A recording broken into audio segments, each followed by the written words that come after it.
Hi friends, லிங்மா சமையலை பார்த்துட்டு இருக்கிற எல்லாருக்கும் வணக்கம். இன்றைக்கி நம்ம சேனலில் என்ன ரெசிபி பண்ண போகிறோம்னா ரொம்பவே ருசியான ரொம்ப ஈஸியாக செய்யக்கூடிய மாங்காய் சட்னி தான் பண்ண போகிறோம். இந்த சட்னி சாப்பிட ரொம்ப டேஸ்ட்டாக இருக்கும். கண்டிப்பாக நீங்களும் ட்ரை பண்ணி பாருங்கள் ஃப்ரெண்ட்ஸ். இப்போ இந்த சட்னி எப்படி பண்ணுறதுன்னு பார்க்குறதுக்கு முன்னாடி நம்ம சேனலை புதுசாக பார்க்குற எல்லாரும் கீழே இருக்கிற ரெட் கலர் சப்ஸ்கிரைப் பட்டனை கிளிக் பண்ணிவிட்டு பக்கத்தில் இருக்கிற பெல் சிம்பிளையும் மறக்காமல் கிளிக் பண்ணிக்கோங்க. இப்போ இந்த சட்னி எப்படி பண்ணுறதுன்னு பார்க்கலாம். பாருங்கள், நான் இந்த சைஸ் மாங்காயில் பாதி அளவுக்கு தான் நான் கட் பண்ணி எடுத்திருக்கேன். இப்போ நம்ம இந்த மாங்காயை கட் பண்ணி எடுத்துகிட்டு வந்துடலாம். பாருங்கள், கட் பண்ணியாச்சு. நான் கொஞ்சம் பெரிய சைஸில் தான் கட் பண்ணியிருக்கேன், ஏன்னா நம்ம அரைக்க தான் போகிறோம். நான் தோலோடையே சேர்த்து கட் பண்ணி எடுத்து வச்சுருக்கேன். நீங்கள் தோல் வேண்டாம் அப்படின்னா அதை எடுத்துடலாம். இப்போது இந்த மாதிரி ஒரு கரண்டியில் 1/2 ஸ்பூன் அளவுக்கு நான் ஆயில் சேர்த்துருக்கேன். இதில் 1 ஸ்பூன் அளவுக்கு கடலைப்பருப்பு, 1 ஸ்பூன் அளவுக்கு உளுந்து, 1/2 ஸ்பூன் அளவுக்கு சீரகம், இதெல்லாம் சேர்த்து நம்ம கொஞ்சம் நேரம் இதை வறுத்துக்கலாம். நல்ல கலர் மாறுற அளவுக்கு நம்ம வறுத்து எடுத்துக்கணும். பாருங்கள், நல்ல கலர் மாறிடுச்சு.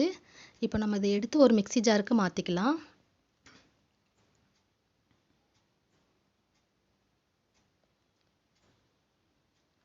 மாற்றிட்டு இதை நம்ம பவுடர் பண்ணி எடுத்து வச்சிடலாம். இப்போ இந்த மாதிரி ஒரு பெரிய மிக்ஸி ஜாரை எடுத்துட்டு இதில் கட் பண்ணி வச்சுருக்கிற மாங்காயை சேர்த்துக்கலாம்.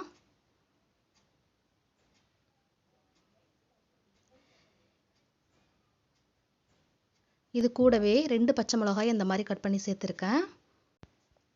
இது கூட கொஞ்சமாக புதினா, கொஞ்சமாக கொத்தமல்லி இலை. புதினாவும் கொத்தமல்லி இலையும் ரொம்ப கம்மியாக தான் சேர்த்துக்கணும். இதில் நமக்கு மாங்காவோட ஃப்ளேவர் தான் ஜாஸ்தி இருக்கணும், அப்போ தான் அந்த சட்னி நல்லாயிருக்கும். இப்போ நான் அந்த அரைச்சி வச்ச அந்த பவுடரையும் சேர்த்துருக்கேன். இது கூடவே 1/2 ஸ்பூன் அளவுக்கு தேங்காவை துருவி சேர்த்துக்கலாம். இது கூடவே ஒரு 1/2 ஸ்பூன் அளவுக்கு உப்பும் சேர்த்து இப்போ நம்ம இதை அரைச்சி எடுத்துகிட்டு வந்துடலாம். பாருங்கள், அரைச்சி எடுத்தாச்சு. இதை நம்ம இப்போ ஒரு பவுலுக்கு மாற்றிட்டு இந்த சட்னி நம்ம இப்போ தாளிச்சிடலாம்.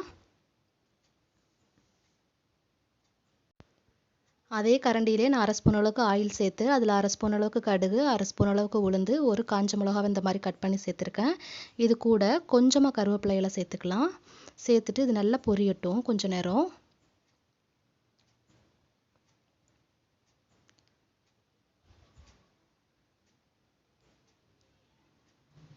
பாருங்கள், நல்லா பொரிஞ்சிருச்சு. இப்போ இது கூட ஒரு 1/4 ஸ்பூன் அளவுக்கு பெருங்காயத்தூள் சேர்த்துட்டு இதை நம்ம இப்போ சட்னியில் சேர்த்துக்கலாம்.